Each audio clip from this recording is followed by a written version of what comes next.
ഉത്തർപ്രദേശിലെ സ്കൂളുകളിൽ അടിസ്ഥാന സൗകര്യമില്ലാത്തതിന്റെ പേരിൽ വിദ്യാർത്ഥികൾ സമരത്തിൽ. ശുദ്ധജലമടക്കമുള്ള സൗകര്യങ്ങൾ വിദ്യാർത്ഥികൾക്ക് അന്യമായതിന്റെ പശ്ചാത്തലത്തിലാണ് സമരം കൂടുതൽ സ്കൂളുകളിലേക്ക് വ്യാപിപ്പിച്ചിരിക്കുന്നത്. സർക്കാർ സ്കൂളുകളിലെ അധ്യാപക ക്ഷാമം, അടിസ്ഥാന സൗകര്യമില്ലാത്ത കെട്ടിടങ്ങൾ, വൃത്തിഹീനമായ ഉച്ചഭക്ഷണം, അധികൃതരുടെ മോശം പെരുമാറ്റം തുടങ്ങിയ പ്രശ്നങ്ങൾ ഉയർത്തിയാണ് പ്രൈമറി സ്കൂളുകളിലെ കുട്ടികൾ അടക്കം സമരത്തിനിറങ്ങിയത്. സമൂഹ മാധ്യമങ്ങളിലൂടെ വലിയ ജനശ്രദ്ധ നേടുന്ന സമരം പ്രതിരോധത്തിലാക്കിയതോടെ യൂട്യൂബർമാർ സ്കൂളുകളിൽ കയറി വീഡിയോ എടുക്കുന്നത് വിലക്കി UP സർക്കാർ ഉത്തരവിട്ടു. കുട്ടികളോട് നേരിട്ട് സംസാരിച്ച് പ്രശ്നപരിഹാരം കണ്ടെത്താൻ സമരമേഖലയിലേക്ക് ഉന്നത ഉദ്യോഗസ്ഥരെ മുഖ്യമന്ത്രി യോഗി ആദിത്യനാഥ് നിയോഗിച്ചു. കുട്ടികൾക്കെതിരെ ബലപ്രയോഗം പാടില്ലെന്നും പോലീസിന് നിർദ്ദേശം നൽകി. സ്കൂളുകളിലെ പ്രശ്നങ്ങൾ ശ്രദ്ധയിൽപ്പെട്ടാൽ ഉടൻ നടപടിയെടുക്കാനും കളക്ടർമാർക്കും നിർദ്ദേശമുണ്ട്.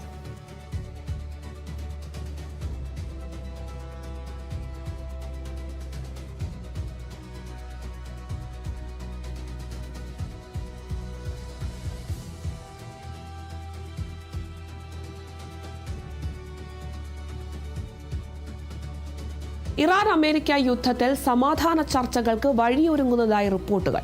ഇതിനായി പാകിസ്ഥാൻ സേനാ മേധാവി അസീം മുനീർ ഇറാനിലെത്തും. പാക് സേനാ മേധാവി എത്തുന്ന കാര്യം ഇറാൻ സ്ഥിരീകരിക്കുകയും ചെയ്തിട്ടുണ്ട്.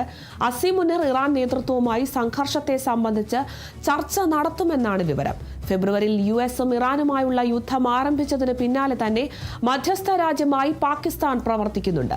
ഇസ്ലാമിക് റിപ്പബ്ലിക്കിന്റെ സമ്പദ് വ്യവസ്ഥയ്ക്ക് കൂടുതൽ ആഘാതമേൽപ്പിച്ചേക്കാവുന്ന ഉപരോധങ്ങൾ ഏർപ്പെടുത്താനുള്ള US നീക്കത്തിനെതിരെ സൈനിക നടപടി ഉണ്ടാകുമെന്ന് ഇറാൻ ഭീഷണി മുഴക്കുകയും അതുവഴി സംഘർഷം മൂർച്ഛിക്കുകയും ചെയ്യുന്ന സാഹചര്യത്തിലാണ് സന്ദർശനം.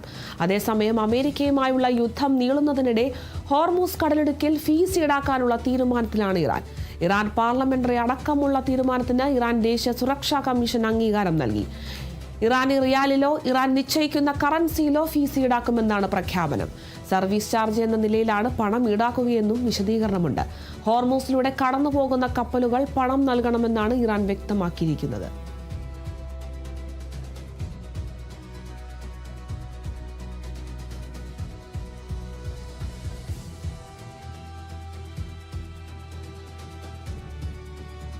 ഒഡീഷ തീരത്ത് മുങ്ങിയ ചരക്ക് കപ്പലിലെ ജീവനക്കാർക്കായുള്ള തിരച്ചിൽ തുടരുന്നു.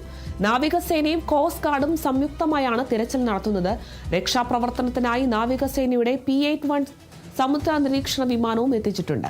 കപ്പലിൽ ഉണ്ടായിരുന്ന 24 ജീവനക്കാരിൽ 22 പേരെയാണ് ഇനി കണ്ടെത്താനുള്ളത്. 2 പേരെ കോസ്റ്റ് ഗാർഡ് ഇന്നലെ രക്ഷപ്പെടുത്തിയിരുന്നു. ഇവർ ചൈനീസ് പൗരന്മാരാണ്. ഒഡീഷയിലെ പാരാദ്വീപ് തുറമുഖത്തു നിന്നും ഇരുമ്പയിരുമായി ചൈനയിലെ തുറമുഖം ലക്ഷ്യമാക്കി പുറപ്പെട്ട ചരക്കു കപ്പലാണ് മുങ്ങിയത്. പനാമയിൽ രജിസ്റ്റർ ചെയ്ത സിംഗപ്പൂർ കേന്ദ്രമായി പ്രവർത്തിക്കുന്ന MV ഓഷ്യൻ വിന്നർ എന്ന കപ്പലാണ് അപകടത്തിൽപ്പെട്ടത്.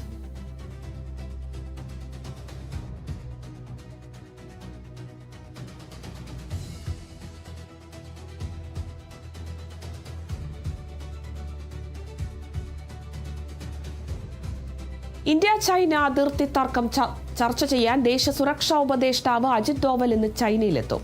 ചൈനീസ് വിദേശകാര്യമന്ത്രി വാങ്ങിയുമായി ഡോവൽ ചൊവ്വാഴ്ച ബീജിംഗിൽ കൂടിക്കാഴ്ച നടത്തും. സെപ്റ്റംബർ 12, 13 തീയതികളിൽ ഡൽഹിയിൽ നടക്കാനിരിക്കുന്ന ബ്രിക്സ് ഉച്ചകോടിക്ക് മുന്നോടിയായാണ് യോഗം. ഉച്ചകോടിയിൽ ചൈനീസ് പ്രസിഡന്റ് ഷി ജിൻപിങ് പങ്കെടുത്തേക്കും. അരുണാചലിലെ സ്ഥലനാമങ്ങൾ ഇന്ത്യ പ്രഖ്യാപിച്ചതിന് പിന്നാലെയാണ് ഡോവലിന്റെ ചൈന സന്ദർശനം. ഇരു രാജ്യങ്ങളും തമ്മിലുള്ള 25ാം റൗണ്ട് ചർച്ചയാണ് നടക്കുന്നത്. 3448 കിലോമീറ്റർ ദൈർഘ്യമുള്ള അതിർത്തിയിലെ പ്രശ്നങ്ങൾക്ക് സമഗ്ര പരിഹാരമാണ് ചർച്ചയുടെ ലക്ഷ്യം.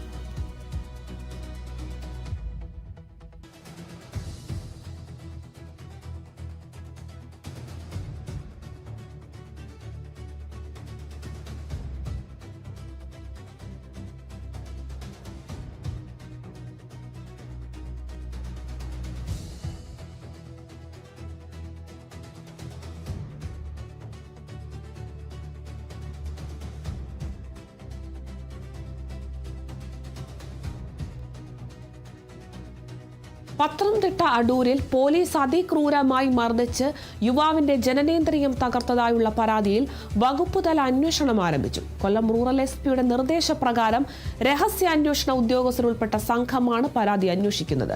ശാസ്താംകോട്ട പോലീസിനെതിരെ അടൂർ സ്വദേശി നൽകിയ പരാതിയുടെ അടിസ്ഥാനത്തിൽ യുവാവിന്റെ മൊഴി സ്റ്റേറ്റ് സ്പെഷ്യൽ ബ്രാഞ്ച് നേരിട്ട് രേഖപ്പെടുത്തി. മെഡിക്കൽ റിപ്പോർട്ടുണ്ടായിട്ടും കേസ് അട്ടിമറിക്കാൻ ശ്രമിച്ചുവെന്ന പരാതിയിലും അന്വേഷണമുണ്ടാകും. വിഷയം ആഭ്യന്തരമന്ത്രിയുടെ ശ്രദ്ധയിൽ കൊണ്ടുവരുമെന്ന് അടൂർ MLA CV ശാന്തകുമാർ പറഞ്ഞു. പോക്സോ കേസിൽ പ്രതിയായ സഹോദരനെ അന്വേഷിച്ചെത്തിയ യുവാവിനെ പോലീസുകാർ കാറിൽ കയറ്റിക്കൊണ്ടുപോയി മണിക്കൂറുകളോളം മർദ്ദിക്കുകയായിരുന്നു. മെയ് 29-നാണ് സംഭവം നടന്നത്.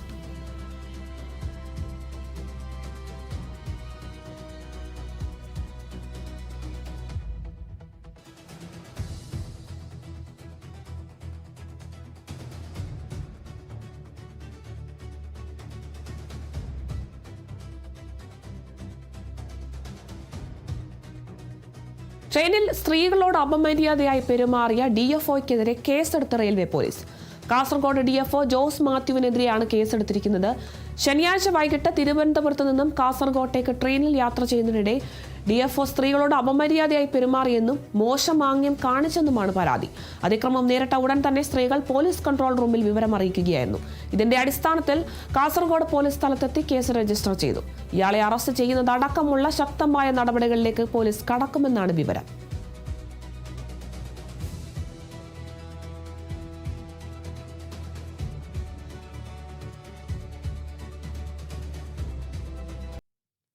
പത്തനംതിട്ട റാന്നി താലൂക്ക് ആശുപത്രിയിലെ ജീവനക്കാരെ മർദ്ദിച്ച പ്രതികളെ റിമാൻഡ് ചെയ്തു.